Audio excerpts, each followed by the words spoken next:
Hello, Assalamu alaikum everyone. It is me Mumaktar from Kolkata. I hope তোমরা সবাই অনেক ভালো আছো। আমিও আলহামদুলিল্লাহ অনেক ভালো আছি। আজ আবারও একটি নতুন ভিডিও নিয়ে হাজির হয়েছি কিভাবে ফুচকা বানাতে হয়। অনেকে হয়তো ফুচকা বানাতে জানো, আবার অনেকে হয়তো জানো না। তাই আমার এই ভিডিওটি ফার্স্ট টু লাস্ট স্কিপ না করে সম্পূর্ণ দেখতে থাকো। প্রথমত একটা সুন্দর পাত্রে এক বাটির হাফ বাটি সুজি নিতে হবে। তোমরা চাইলেও এটা বাড়িয়ে নিতে পারো, চাইলে কমিয়েও নিতে পারো, যে যার ইচ্ছা মতো। আর সেম পরিমাণ একই বাটিতে হাফ বাটি ময়দা নিচ্ছি। সুজি আর ময়দার পরিমাণটা যেন সমান সমান হয়, তাহলে ফুচকা একদম পারফেক্ট হবে। এরপর সুজি আর ময়দাটাকে ভালোভাবে মিশিয়ে নিচ্ছি। মেশানো হয়ে যাওয়ার পর হাফ চা চামচ বেকিং সোডা দিচ্ছি। এটা অপশনাল, হাতের কাছে থাকলে দিতে পারো, না থাকলে স্কিপ করে যেতে পারো। এরপর 2 চা চামচ সাদা তেল দিচ্ছি। এই তেলটা দিলে ফুচকা মুচমুচে হয়। এই সমস্ত উপকরণগুলিকে একসঙ্গে ভালোভাবে মিশিয়ে নেব, যেন তেলটা ভালোভাবে সুজি এবং ময়দার সঙ্গে ভালোভাবে মিশে যায়। তো তোমরা দেখতেই পেলে আমি তেলটিকে ভালোভাবে ময়দা এবং সুজির সঙ্গে ভালোভাবে মিশিয়ে নিয়েছি। এরপর নর্মাল জল দিয়ে মেখে একটি ডো তৈরি করে নিতে হবে।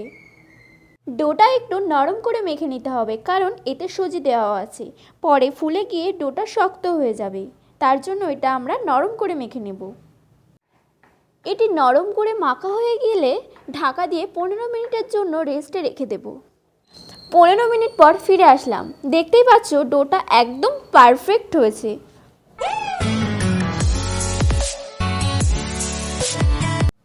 এরপর 4টে লেচি কেটে নিচ্ছি।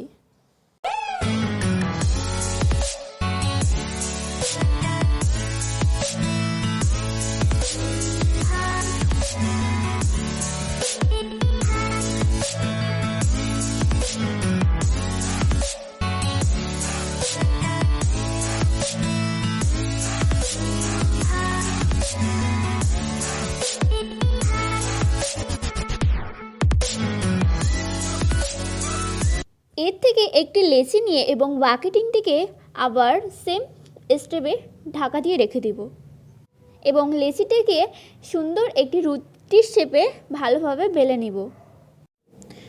তো তোমরা দেখতেই পেলে আমি এটি রুটির শেপে বেলে নিয়েছি এবং একটি গোল ডালার সাহায্যে আমি এটি গোল গোল করে কেটে নিচ্ছি। তো আমার গোল গোল করে সবগুলো কাটা হয়ে গেছে। এরপর একটি কড়াইতে পরিমাণ মতো তেল দিয়ে তেলটিকে ভালোভাবে গরম করে নিতে হবে।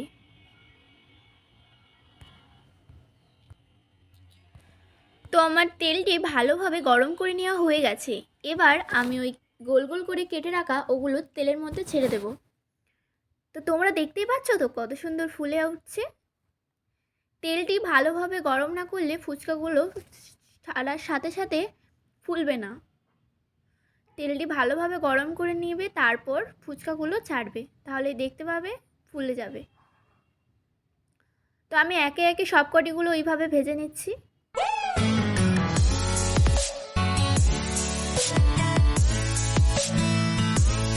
যখন তেল অতিরিক্ত গরম হয়ে যাবে তখন আঁচের লোটা মিডিয়াম লোতে রেখে দেবে। তো আমি সবগুলোকে ভেজে নিচ্ছি।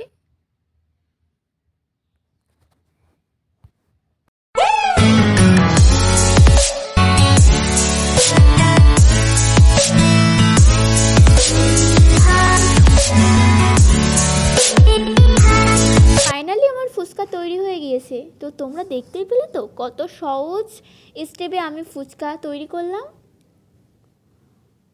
যদি তোমরা বাড়িতে তৈরি করে থাকো তাহলে আমার কমেন্ট বক্সে এসে জানিও কেমন হয়েছিল। আর আমার চ্যানেলের নতুন নতুন ভিডিও পেতে আমার চ্যানেলটিকে সাবস্ক্রাইব করে আমার পাশে থাকবেন। আর ভিডিওটি শেষ পর্যন্ত দেখার জন্য ধন্যবাদ।